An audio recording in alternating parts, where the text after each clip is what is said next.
மக்களவையில் உள்துறை அமைச்சர் அமித் ஷா பேசி வருகிறார். அதனை பார்க்கலாம். और जो हताहत हुए हैं वो सभी के प्रति मैं पूरे सदन की ओर से गहरी संवेदना व्यक्त करना चाहता हूं। माननीय अध्यक्ष जी, कल से यहां पर पक्ष और विपक्ष दोनों की चर्चा चल रही है और स्वाभाविक है जब इस तरह की नुसंस घटना घटे देश में तब इस पर मुक्त चर्चा भी होनी चाहिए, चिंतन भी होना चाहिए, आगे न हो इसकी व्यवस्था की भी चिंता होनी चाहिए। माननीय अध्यक्ष जी, मैं विषय पर आने से पहले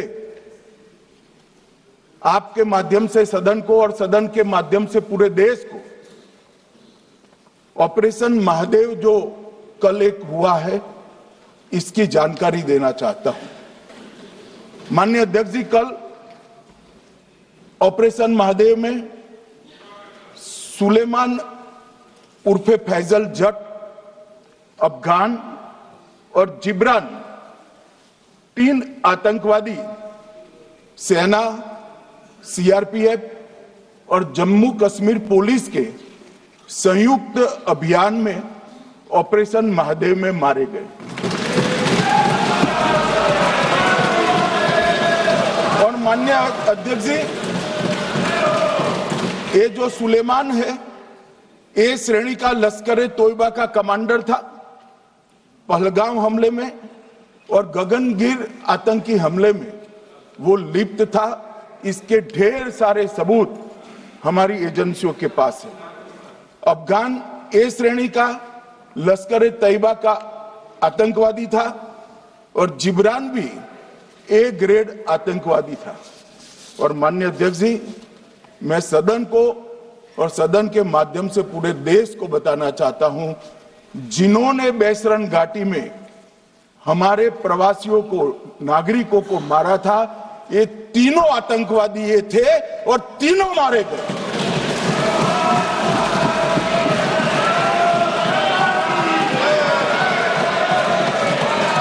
और मान्यवर,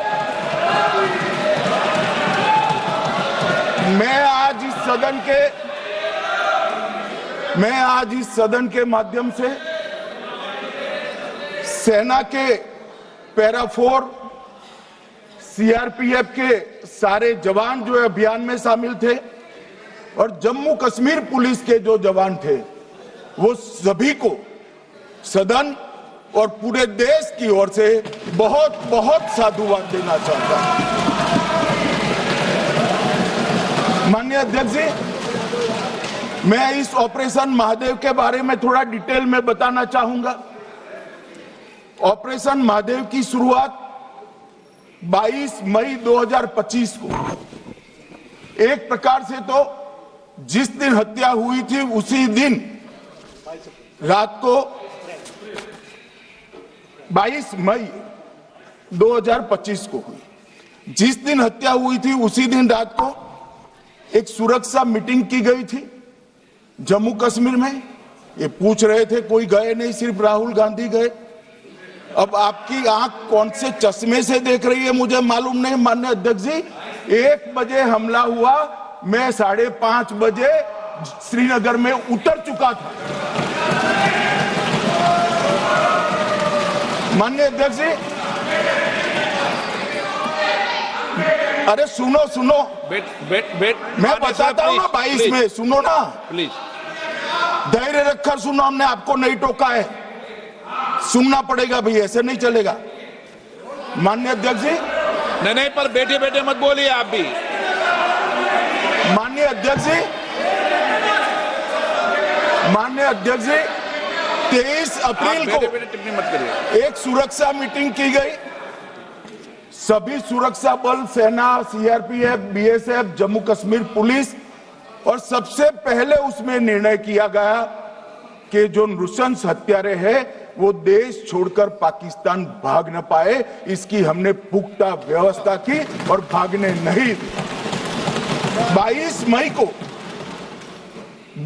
मई को आईबी के पास एक ह्यूमन इंटेल आई और एक क्षेत्र के अंदर दाची गांव क्षेत्र के अंदर आतंकवादियों की उपस्थिति की सूचना मिली।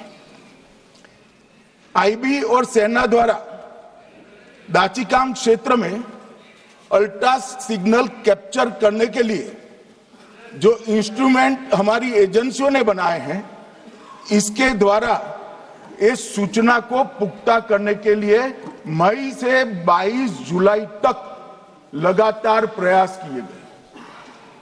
ठंड में ऊंचाइयों पर हमारे सेना के अधिकारी पैदल इनके सिग्नल प्राप्त करने के लिए घूमते रहे, आईबी के अफसर भी घूमते रहे, सीआरपीएफ भी घूमती रही और मान्यवर 22 जुलाई को हमें सफलता मिली। सेंसर्स के माध्यम से आतंकवादी होने की पुष्टि मिल गई।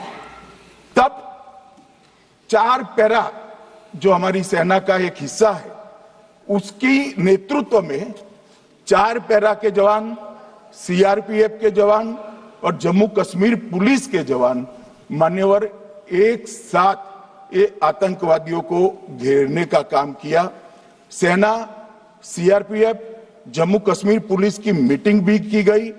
जो 5 ह्यूमन एसेट से उनको भी वहां भेजा गया और कुल मिलाकर कल जो ऑपरेशन हुआ, इसमें हमारे निर्दोष नागरिकों को मारने वाले तीनों आतंकी मौत के घाट उतार दिए। मान्यवर, तीनों के नाम मैंने बताए हैं, सुलेमान उर्फे फैजल जट, अफगान और जिब्रान। मान्यवर, वो तो एक आशंका थी कि यही लोगों ने घटना की है, मगर मैं बाद में एनआईए की जांच पर आता हूं, एनआईए ने पहले से ही इनको जिन्होंने आसरा लिया था वो लोगों को गिरफ्तार कर रखा था, उनको खाना पहुंचाने वाले लोगों को अपने कब्जे में रखा था। तो जब आतंकवादियों के शव श्रीनगर आए, इनसे पहचान कराई गई। 4 लोगों ने पहचान लिया, यही 3 लोग थे जिन्होंने पहलगांव में आतंकी घटना को। मगर हमने इस पर भी भरोसा नहीं किया मान्यवर, कोई जल्दबाजी नहीं की। हमने जो आतंकी घटना स्थान से कारतूस मिले थे, वो कारतूस का एफएसएल रिपोर्ट पहले से करा कर रखा था और चंडीगढ़ सेंट्रल एफएसएल के अंदर बैलिस्टिक रिपोर्ट के आधार पर उनका रिपोर्ट तैयार था। जब ये कल आतंकवादी मारे गए, इनकी 3 राइफलें पकड़ी गई। एक M9 अमेरिकन राइफल थी और 2 AK-47 राइफल थी। जो कारतूस मिले थे वो भी M9 और AK-47 के भी थे, मगर हमने इससे भी संतोष नहीं माना। ये राइफलों को एक विशिष्ट विमान के द्वारा कल रात को 12 बजे चंडीगढ़ पहुंचा गया और पूरी रात फायरिंग कर इसके भी खाली खोखे जनरेट किए गए। 2 खोखों का मिलान किया गया, राइफल की नाली और निकले हुए खोखों का भी मिलान हो गया। तब ये तय हो गया कि इन्हीं 3 राइफलों से हमारे निर्दोष नागरिक मारे गए। और मान्यवर, आज मैं सदन को बताते हुए बहुत खुश हूं, मोदी जी ने ऑपरेशन सिंदूर कर आतंकवादियों को जिन्होंने आतंकवादियों को भेजा था, उनके आकाओं को जमीन में मिलाने का काम किया था। सेना और सीआरपीएफ ने वो आतंकवादियों को भी समाप्त कर दिया। और मान्यवर,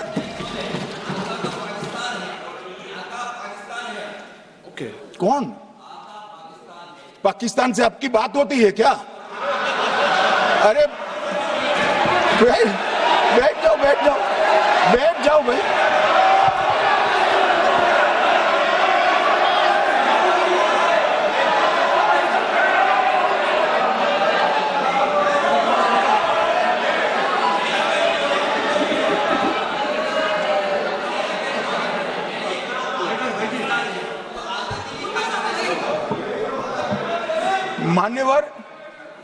मान्यवर, मैं बताता हूं कैसे इनके आका मारे गए, वो भी नाम के साथ बताता हूं, जगह के साथ बताता हूं।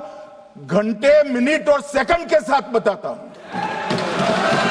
मान्यवर, मैं तो अपेक्षा करता था कि जब ये सूचना सुनेंगे पक्ष विपक्ष में खुशी की लहर दौड़ जाएगी, मगर ये स्याही पड़ गई इनके चेहरे। ये क्या है मान्यवर, किस तरह की पॉलिटिक्स? भाई आतंकवादी मारे गए, आपको इसका भी आनंद नहीं है?